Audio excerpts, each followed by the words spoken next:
Hi everyone! Welcome to my channel.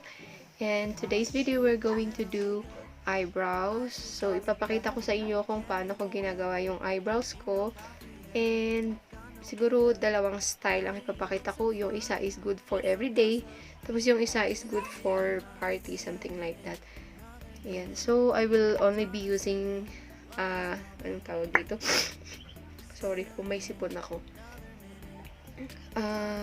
Pencil lang. We will just use pencil and ayan, mirror lang. So, ang gagawin natin una is yung for everyday or yung parang Korean style na hindi ganun kataas, ganun. Oh, but before we start, kindly click the subscribe and then also the bell button so that you will be notified if I have new video. Okay, so I am just using my phone so wala siyang zoom. Mukha ko na lang ilalapit ko sa inyo. I will be starting here na lang. So, this is for everyday. So, for everyday eyebrows, it's always good to start on the tail.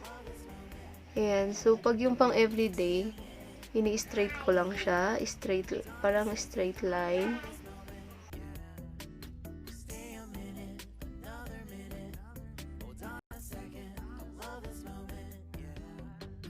Ayan, nag-straight siya. Here, sa taas naman, straight lang din. So, straight line din dito. So, I will be starting here. Na lang kayo gagawa ng curve or arch na sinasabi nila. And then, you just fill in the gaps.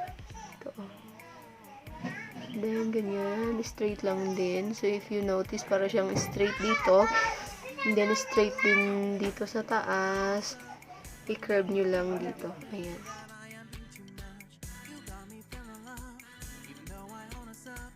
So, I will be doing the other brows.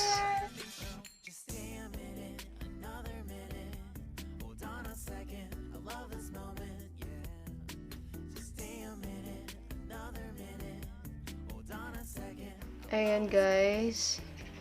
So, that's my everyday, or this is usually, if you will notice sa mga K-pop or Korean dramas, ganito sila mag-eyebrows. Huwag niyo na problemahin kung hindi siya masyadong pantay. Importante, hindi yung masyadong halata na hindi pantay. Kasi hindi talaga pantay ang eyebrows natin kahit anong gawin mo. So, kung nakamas tayo, dahil ito yung normal ngayon, yung brows natin yung agad-agad na makikita. Kaya yan, eyebrows is life for now because of the new normal. Yan, ano ba yan? Bakit hindi nag-ano yung light? Ayan, makikita nyo. Pantay ba? Yan, okay. Kasi hindi na pantay, basta at least may itsura. Ayan. Now, let's move to the other one, yung sabi ko sa inyo, parang pang party. Ayan. So, i-erase natin yung dati nating eyebrows using my silver water ng Nivea. Ayan. We will just remove kasi iba yung pattern ng ito.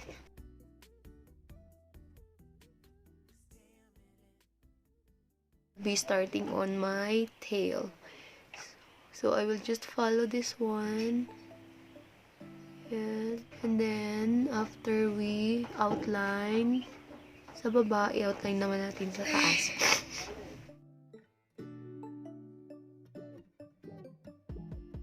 When I wake up, I feel cozy, yeah.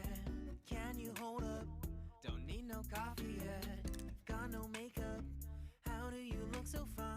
Guys, same lang din. Huwag nyo masyadong lalagyan ng product dito para parang fading yung effect niya. Hindi yung naka-drawing na as in talagang basta yung parang drawing na drawing yung brows nyo. Ayan.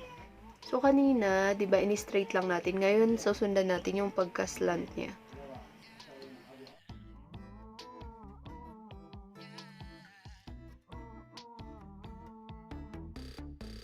Love when we take our time to make love.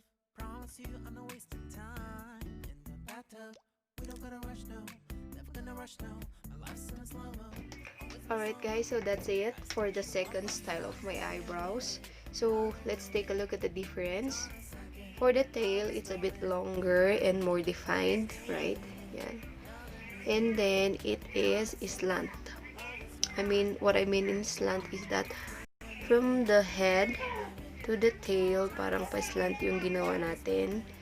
But for the other one, for the everyday look, it's straight.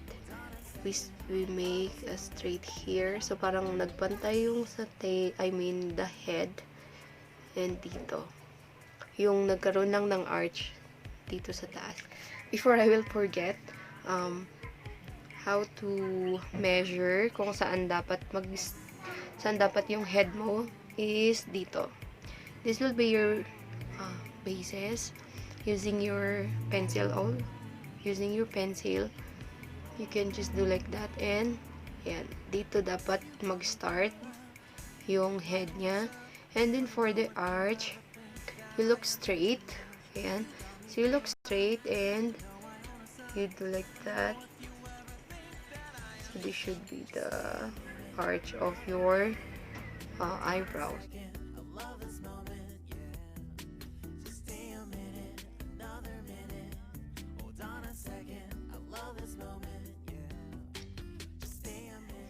Okay guys, so that's it for today.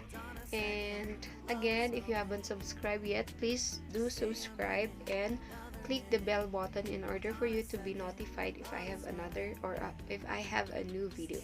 That's it. God bless and bye.